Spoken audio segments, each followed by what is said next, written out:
So the one reaction to cancel culture that I have really liked was Turner Classic Movies, because they're doing a series of problematical films that they're going to discuss. And what they said was, we're not going to cancel the film. We're not going to censor the film. But we're just going to discuss them. We're going to talk about things that people might find problematical. And what I liked about this is it was a question, an instance of capitalism triumphing overall. If people are going to go around being censors, if they're going to cause race panic, if they're going to cause this virtue signaling, if they're going to become, I mean, we're going through a period in this country that is very much like the McCarthy era. That's very much like the witch hunts. This is something that happens in this country from time to time when people go into these moral panics and start pointing fingers at one another. And what I like about Turner classic movies, is if they said, oh, if it's witch hunt time again, if it's McCarthy time again, if it's woke time, we'll make money off it. We'll use it to bring in viewers. So I like that. And I noticed on their list was Psycho, a movie that I'm really fascinated by. And of course, it is a really interesting movie when considering transgenderism. And it is the start. It came out in 1960. And it is the start of a trend among horror movies in which a woman's body, the natural things that happen to a woman's body, is part of the horror. And I think it is the beginning of this trend. I talk about this a lot, about the feminine, the war on the feminine. The feminine is a counterweight to male techno, whatever you want to call it, to male techno-materialism. That's what I'll call it, male techno-materialism. Men like stuff. Women like people. That has been studied and proved again and again. Men relate through stuff. Women relate directly. Women connect with people. Men connect with things. And things are what make you money. And things are what build buildings. And things are what build cities. And connecting with people just gets in the way. When you have to care about people, you have to build safer cars. When you have to care about people, you have to do stuff for the environment. Femininity gets in the way of male techno-materialism. And so I believe that there is a war on femininity. A lot of people say there's a war on men because they want men to be less masculine. But no, I don't think that's true. I think what they want is for women to be more masculine. And because they can't be as masculine as men, being women, they want men to be less masculine so women can catch up. That's what they're trying to do, get rid of femininity because it is a counterweight to male techno-materialism. And as we became more technological, which really does, the turning point is in the 60s, women's bodies become a problem. And there's this murder that took place in the 50s in Wisconsin. Ed Gein was his name. And we talked a while back about the murder that came out of, that was connected to Dostoevsky's Crime and Punishment. And this is another murder that inspired a lot of cultural material. Ed Gein killed a couple of people. I think he killed 2 women. He confessed to killing 2 women. And he dug up a lot of female bodies, and he took the skin of the women's bodies and tried to make a female suit that he could wear so he would feel closer to his dead mother. He missed his dead mother. And of course, that is the inspiration for Psycho, which began, I think, as a novel by Robert Bloch, and then was made into a classic Alfred Hitchcock story about Norman Bates, who is, and this is a spoiler, so if you've never seen Psycho or never heard the ending of Psycho, you don't want to hear this, he plays Norman Bates, who is a psycho killer, and he commits his murders dressing up as his mother. And here's a famous scene. It's one of the great diversions where Bates is in the famous Psycho house arguing with his mother, and we don't know it is the same person. While Marion Crane, played by Janet Leigh, is listening to this. He's listening to what she thinks is a man arguing with his overbearing mother. No, I won't have you bringing strange young girls in for supper. By candlelight, I suppose, in the cheap erotic fashion of young men with cheap erotic minds. Mother, please. And then what? After supper, music, whispers? Mother, she's just a stranger. She's hungry and it's raining out. Mother, she's just a stranger. As if men don't desire strangers. As if... Oh, I refuse to speak of disgusting things because they disgust me. You understand, boy?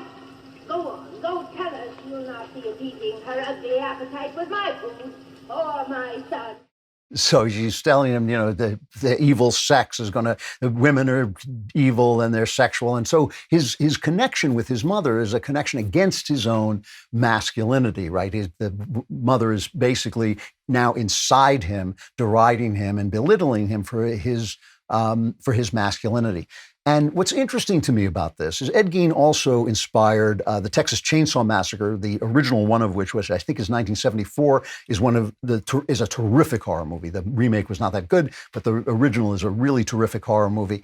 And also, of course, inspired Silence of the Lambs, which is also about Buffalo Bill. Remember, the secondary killer in that is collecting women in order to make himself a female suit because he's transgender and he has completely identified his gender, the feelings inside him with the body outline of a woman. And you remember in the book, I don't think this is in the movie, but in the book, the last thing he says to Clarice Starling is, "How does it feel to be so beautiful?" I think that's the line. But the thing is, he wants to be a woman. He wants to put this together. And it's interesting to me.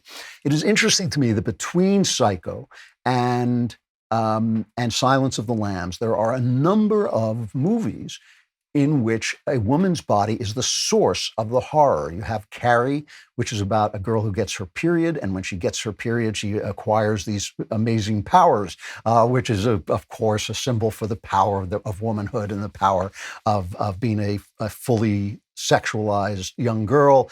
And Carrie acquires these telekinetic powers when she has her period. The Exorcist, I believe, is also about a girl getting her period, portrayed as being possessed by a demon, and we can all figure out the symbolism of that as well. But if you listen to what happens to Carrie when she talks to her mother, it's almost the same conversation that Norman Bates has with his pretend mother. This is a cut from Carrie.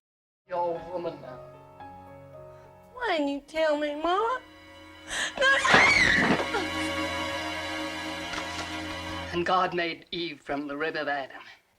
And Eve was weak and loosed the raven on the world. And the raven was called sin. Say it.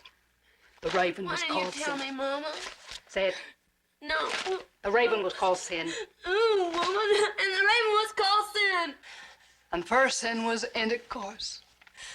First sin was intercourse. I didn't sin, Mama. No, say it. I didn't sin, Mama. So it's really the same, it's almost the same scene. And of course, I understand that Stephen King's mother was a little bit like that herself. And so there's a lot of this. Rosemary's Baby, having a baby is a source of horror. The Omen is also your baby is replaced by the devil. Alien is a story about women's bodies, right? It is a story of men being turned into women by these creatures that implant their babies in men, and the man explodes because he hasn't got the physical capability of delivering a baby. And it takes a woman, Ridley, to become the man. She has to become a man because the men are being turned into women. She has to take the man's role of fighting the monster. And so this confusion has entered the culture. And one of the things that I find interesting is not only is there this fear, I think, of a woman's body being expressed, and a fear of the natural changes that go through a woman's body, but there's also an understanding that women and what happens to them when you have sex with them, and women and their feelings, and women of their experience of life, is a force against the technology, the technicization, the technical materialization of society. If society is going to become fully technical, if it's going to be fully a machine, then you have to get rid of the women. And where do we see this? We see it in Terminator, right? Why does the Terminator come back into the past to defend the machine universe? What does he do? He comes back to get rid of the mother. And it really is interesting that Sarah Connor in the Terminator, in the first Terminator, is not Ripley. She's not this rippling male type hero, which she becomes later on. She's just a girl. She's just an ordinary girl. And the Terminator has to kill her because she's a girl. He has to kill her because she's a mom. It doesn't really make sense. Why don't they just hunt down her son, right? It'd be a lot easier, but they hunt down her because the feminine is the enemy of the machines. And it's amazing to me and symbolic that the ultimate expression of the takeover of machines, of the takeover of society by machines, is the Matrix. And the Matrix is made by transgender brothers, right? By two guys who ultimately, I think they both became women. I know one of them did, but I think they both became women. And so we see, as we entered the technological age in the 60s, we see culture kind of predicting this horror of the feminine and this opposition between the feminine and male techno-materialism. And I think that progressivism has become basically the vehicle for male techno-materialism and the enemy of the feminine. And so it's interesting that the people who screamed and yelled about being feminists are the people who are stomping the nature of women into the dust. And the reason for that is that all bad ideas are the same idea.